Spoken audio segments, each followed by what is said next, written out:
मिशिके मी इयत्ता 8वीत शिकते. सर्वप्रथम संपूर्ण जगाला शांतीचा संदेश देणारे तथागत गौतम बुद्ध, ज्यांनी आपल्या देशाला संविधान बहाल केले ते बोधिसत्व डॉक्टर बाबासाहेब आंबेडकर, ज्यांनी मुलींना शिक्षणाचे अधिकार दिले, त्यांनी मुलींसाठी पहिली शाळा काढली ते म्हणजे क्रांतीसूर्य ज्योतिबा फुले, त्यांची सोबती त्यांची पत्नी म्हणजेच क्रांतीज्योती सावित्रीबाई, माता रमाई, ज्यांचा संपूर्ण महाराष्ट्रावर राज्य होता व शासन होते ते म्हणजे छत्रपती शिवाजी महाराज, छत्रपती संभाजी महाराज यांना त्रिवार वंदन करते व इथे उपस्थित मान्यवरांचे मनपूर्वक स्वागत करते. तसेच माझे सर्व शिक्षक वृंद आणि माझे प्रिय विद्यार्थी मित्रांचे मी मनपूर्वक स्वागत करते व माझ्या भाषणास सुरुवात करते. 26 नोव्हेंबर हा दिवस संविधान दिन म्हणजेच कॉन्स्टिट्यूशन दिन म्हणून केला जातो. हा दिवस आपण संविधानाचा स्वीकार केला होता. 26 जानेवारी 1950 रोजी संविधान लागू झाले. भारत सरकारने 2015 साली राज्यघटनेचे शिल्पकार डॉक्टर बाबासाहेब आंबेडकरांच्या 125व्या जयंती दिवशी या दिवशी संविधान दिन म्हणून साजरा करण्याचा निर्णय घेतला. भारत सरकारच्या एका संसदीय प्रणालीसह एक सार्वभौम समाजवादी धर्मनिरपेक्ष लोकशाही प्रजासत्ताक आहे. प्रजासत्ताक संचालित करण्याच्या दृष्टीने संविधान आणले गेले आहे, जे 26 नोव्हेंबर 1949 रोजी संसदेकडून स्वीकारले गेले. आता मी तुम्हाला संविधानाची महत्त्व सांगणार आहे.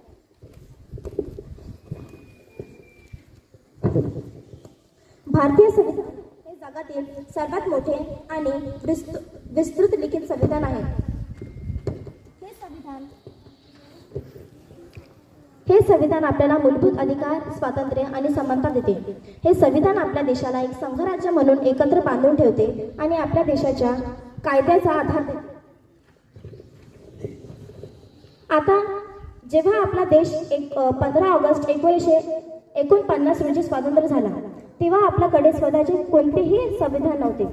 संविधानाशिवाय देश चालवता येत नाही म्हणून सभेची स्थापना करण्यात आली. पंडित जवाहरलाल नेहरू, डॉक्टर राजेंद्र प्रसाद, डॉक्टर बाबासाहेब आंबेडकर, सरदार वल्लभभाई पटेल, श्यामाप्रसाद मुखर्जी, मौलाना अबुल कलाम आझाद हे नेते या बैठकीचे प्रमुख सदस्य होते. तर डॉक्टर भीमराव आंबेडकर हे राज्यघटनेच्या मसुदा समितीचे अध्यक्ष होते म्हणून त्यांना भारतीय राज्यघटनेचे शिल्पकार असे म्हटले जाते. संविधान तयार करण्यासाठी 2 वर्ष 11 महिने 18 दिवस लागले. 26 नोव्हेंबर 1949 रोजी पूर्ण होऊन त्याचा स्वीकार करण्यात आला. यानंतर 2 महिने 26 जानेवारी 1950 रोजी राज्यघटना लागू करण्यात आली. आता आपण 26 जानेवारी साजरी करतो कॉन्स्टिट्यूशन डे म्हणून, पण त्याच्या मागचा इतिहास काय? 1950 रोजी राज्यघटना लागू करण्यात आली. संविधान सभेची स्थापना 1946 मध्ये कॅबिनेट मिशन प्लॅननुसार संविधान सभेची स्थापना करण्यात आली. मसुदा तयार करण्यासाठी 13 समित्यांची स्थापना करण्यात आली. सुरुवातीला संविधान सभेत एकूण 389 सदस्य होते. 292 प्रतिनिधी, राज्याचे 53 प्रतिनिधी, संस्थानांच्या मुख्य आयुक्तांचे 3, बलुचिस्तानच्या एका प्रतिनिधींचा समावेश होता. यानंतर मुस्लिम लीगीने स्वतःला यापासून वेगळे केले.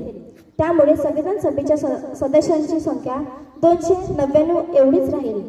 या सभेसाठी अंदाजे 1 कोटी रुपयांचा खर्च झाला होता. आणि तुम्हाला माहीतच असेल आपल्या संविधानाची सुरुवात द पीपल ऑफ इंडिया पासून आहे. जेव्हा आपलं संविधान पूर्ण झालं होतं त्यावेळेस जेव्हा बाबासाहेबांनी हे त्यांना म्हणून दाखवले होते त्या